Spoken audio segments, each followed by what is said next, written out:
Hi, I'm Kelsey Mays for Cars.com, here with the Kia Soul electric vehicle. It's based on the recently redesigned second generation of the Soul hatchback, which fast became one of Kia's most popular vehicles in its first generation. Let's see if the Soul EV is as electrifying as the original. Look, Ma, no grill. This is actually where the Kia Soul EV has its charging port right there. Cooling for the electric drivetrain happens via ducts down here, and underneath there's also liquid cooling for the drivetrain. Wheels 16 inches. They follow the design of the wheels on the Kia Optima Hybrid, and paint looks very Mini Cooper. There's a white roof with blue or silver paint. There's also a blue roof with white paint.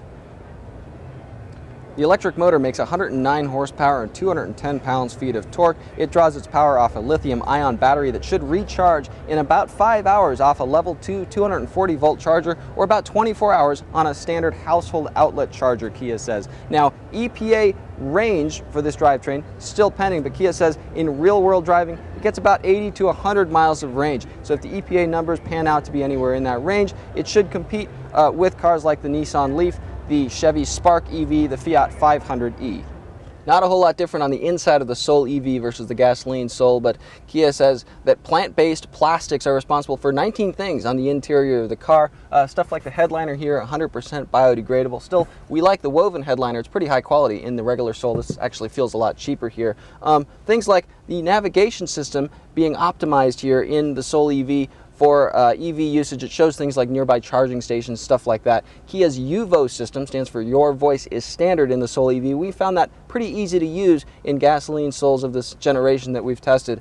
Climate control also optimized for efficiency.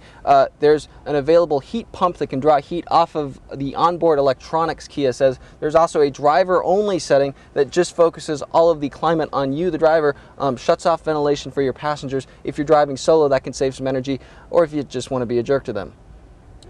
They might already be a little bit unhappy because the Soul's battery pack sits underneath the rear floor and moves the floor up. So you lose about 3 inches of total legroom, Kia says, but it's not forward-backward legroom because the seat sits where it is. The floor just sits really high, and so it ends up where adults' knees are kind of up in the air here versus in the regular Soul.